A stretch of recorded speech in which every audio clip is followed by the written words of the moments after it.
నమస్తే, welcome to our channel. ఈ రోజు మనతో పాటు సాయి చంద్ గారి తండ్రి గారు ఉన్నారు. మరి వారి మాటల్లో తెలుసుకుందాం. నమస్తే. నమస్తే. ఏ ఛానల్? లెజెండ్ టీవీ అండి. Okay, thank you.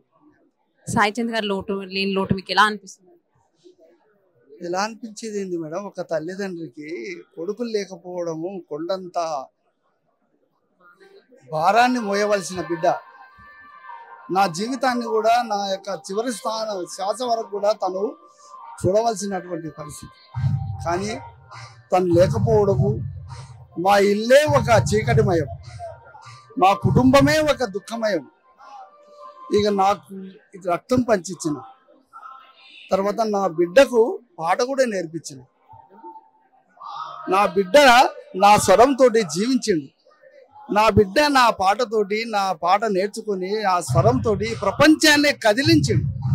ఎక్కడ ఉండే వర్గాలని అంటారు, ముఖ్యంగా దళిత వర్గాలని, తర్వాత అనేక మంది అనాథలని ఆదుకున్నాడు నా కొడుకు.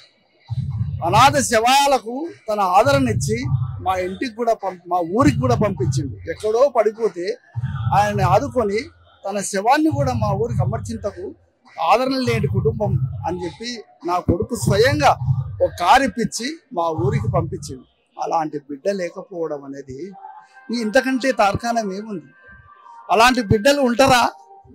అలాంటి కొడుకుల్ని నేను పోగొట్టుకున్నందుకు నేను దుఃఖపడాలనా లేకుంటే సంతోషపడాలనా? ఈరోజు మీ అందరిని చూస్తుంటే వేలాది మంది వర్ధంతికి వచ్చినటువంటి ప్రజలను చూసి సంతోషపడాలనా, నేను బాధపడాలనా, లేకపోతే నాకు నరాల్లో ఒక రకమైనటువంటి బాధ కలిగి ఉన్నప్పటికీ కూడా నిలబడ్డని, ఒక మొలకనై ఒక చెట్టునై నిలబడ్డని.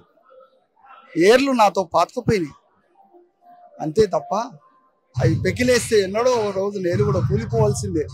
కానీ ఈ యొక్క జ్ఞాపకాలను తలుచుకుంటూ నా కొడుకు లేని ఈ ప్రపంచం, నా కొడుకు ఉన్నాడు, మీ అందరి హృదయాల్లో ఉన్నాడు. నేను కూడా బ్రతుకున్నా, తండ్రిగా నేను బ్రతుకున్నా. నా కొడుకుకు నేను నివాళులు అర్పించడానికి వచ్చాను, కానీ అట్లా అర్పించకూడదు. ఒక తండ్రి కొడుకులకు బిడ్డలకు నివాళులు చేయకూడదు. సంతోషంగా పంటలు పండించాలి, వాళ్ళకు సంతోషంగా అన్నం తినిపించాలి, సంతోషంగా వాళ్ళకు బట్టలు తీసుకురావాలి. ఇది చేయాలి, లేదు తండ్రిని వాళ్ళకి నివాళులు చేయకూడదు. ఇది దురదృష్టకరం, కానీ తప్పదు.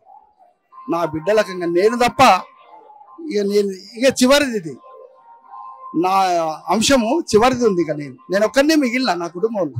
మా అమ్మ లేదు, మా నాన్న పోయిండు, నా భార్య అంటే నా కొడుకుల తల్లి పోయింది, నా ఇద్దరు కొడుకులు, ఒక ఆయన మిలిటరీలో ఉండే ఆయన వెళ్ళిపోయిండు, ఇప్పుడు సాయి చంద్ వెళ్ళిపోయాడు. అంటే మొత్తం 5 మంది నా కుటుంబ సభ్యులు అందరూ వెళ్ళిపోయారు, నన్ను వదిలి వెళ్ళిపోయారు. కేవలం ఇప్పుడు నాకు ఒక బిడ్డ ఉంది. ఆ బిడ్డని మాత్రం చూసుకొని జీవిస్తున్నా. ఆమె పైలట్ ట్రైనింగ్ కూడా చేస్తున్నది బేగంపేటలో. ఇక్కడ రాలేదు అని అనివార్యమైన ఎగ్జామ్ ఉండబట్టి రాలేకపోయింది. కానీ నా కూతురు ఆమెను ఒక్కదాన్ని చూసుకొని ఆమె కొరకనే నేను జీవించాలి. నా బిడ్డకు పెళ్లి చేయాలి, నా బిడ్డకు ఒక జీవితం నిలబెట్టాలి. నా కొడుకులకు ఎట్లయితే ఈరోజు ప్రపంచమంతా తలుచుకునేటట్లు చేసిందో నా బిడ్డను కూడా అలా తలుచుకునేటట్లుగా ఒక తండ్రిగా నేను చేయవలసిన కర్తవ్యము. తన పెళ్లి చేస్తే నా బాధ్యత తీరిపోతుంది. అంతవరకు నేను బ్రతకాలని కోరుకుంటున్నా. మీ అందరి ఆశీస్సులతో నేను జీవిస్తున్నాను తప్ప అన్నం తిని నేను బ్రతకలేను. వాస్తవం ఇది. అందరూ ఆదరిస్తున్నారు. అనేక మంది నా కొడుకుల్లాగా కొడుకులయ్యిండ్రు, నా బిడ్డల్లాగా బిడ్డలయ్యిండ్రు, తల్లుల్లాగా తల్లులయ్యిండ్రు, చెల్లెల్లాగా చెల్లెలయ్యిండ్రు.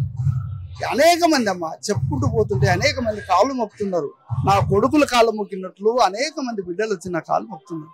ఇది చాలా అదృష్టమే. ఇది ఎవరికి దక్కది. ఇది ఒక తల్లిదండ్రులకి మనకు పాదాలు వందనం చేస్తాం, అంతకు తప్ప వేరే వాళ్ళకి చేయడానికి చాలా కష్టం. కానీ ఒక ఉన్నతమైన భావాలు కలిగినటువంటి నా బిడ్డను చూసి, ఆ త్యాగం చూసి నాకు ఈరోజు పాదాభివందనం చేస్తున్నారంటే అది నా కొడుకు యొక్క ఘనతనే. అంటే ఒక రకంగా నేను కూడా ఇట్లా ఉండబట్టి నా జీవితం ఒక త్యాగపూరితమైన మా కుటుంబం మేడం. నేను కూడా ప్రభుత్వ ఉద్యోగాన్ని వదిలిపెట్టి ప్రజా ఉద్యమాలకి ప్రజా గాయకుడిగా 30 సంవత్సరాలు చేశాను. నన్ను చూసి నా కొడుకు అట్లా నా జీవితం చూసిండు, నా పాట విన్నాడు, నా పాట నేర్చుకున్నాడు. ఈ ప్రపంచంలో మా నాన్నలాగా నేను జీవించాలి. మా ఇంట్లో ఎవరు కూడా ఉద్యోగాలు చేయలే, నేను ఉద్యోగం మొదలుపెట్టిన. నా పెద్ద కొడుకు ఆర్మీలో వెళ్ళిపోయాడు, నా చిన్న కొడుకు ప్రజా ఉద్యమాల్లో ఉన్నాడు, ఉద్యోగాలకు పోలే. అంటే మా కుటుంబమే అట్లా వచ్చేసింది. వాస్తవం మేడం. మేము మా జీవితాలు, నేను 4,000 ఉద్యోగం విశాఖ స్టీల్ ప్లాంట్లో ఉద్యోగం వస్తే వదిలిపెట్టి ప్రజా జీవితానికి ఓల్డ్ టైమర్గా ఒక ప్రజా ఉద్యమాల్లో పనిచేసిన పాటగాడిగా అరుణోదయ కళా సంస్కృతిలో పనిచేసిన అంటే అర్థం చేసుకోవచ్చు. 4,000 ఉద్యోగం వచ్చిపెట్టి 87లో ఒక 300 ఉపాధి కొరకు వచ్చేటటువంటి దాంతో జీవనం చేసింది బతికాను. అట్లాంటి జీవితం చూసింది నా కొడుకు.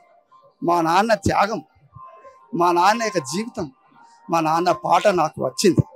మా నాన్నని కొండ ఎత్తులో, పర్వత శిఖరం మీద, ఎవరెస్ట్ శిఖరం మీద ఎత్తులో పెట్టి మా నాన్నని పూజించాలనుకున్నాడు. గిడ్డంగుల కార్పొరేషన్ చైర్మన్ అయిన తర్వాత నాకు పాదాభివందనం చేసిండు, పాద పూజ చేసిండు. తన జీవితం ధన్యమైంది. కాబట్టి మా నాన్నకి చాలుగా నేను ఇది, మా నాన్న కూడా కలలు కనలేకుడు నా కొడుకు ఇట్లా పెద్దగా అవుతాడు, ఇంత స్థాయి వస్తుందని. కానీ మా నాన్న పెట్టిన ఒక పాట భిక్ష ద్వారా నేను ఇంత స్థాయికి వచ్చాను. కనుక మా నాన్నకు పాదాభివందనం చేయడం నాకు తక్కువే. ఇది ఇంత గొప్ప జీవితాన్ని అందించిండు, ఇంత గొప్ప ప్రజల్ని నన్ను పొగిడించడం కొరకు నన్ను పుట్టించిండు. మా నాన్నకు నేను ఈ పాదాభివందనం చేయడం తక్కువేం కాదనుకున్నాడు. అంత వేల మంది ముందర పాదాభివందనం చేసి శాలువా కప్పి సన్మానం చేసి, అలాంటి బిడ్డ నాకు పుట్టినందుకు నేను సంతోషపడ్డా.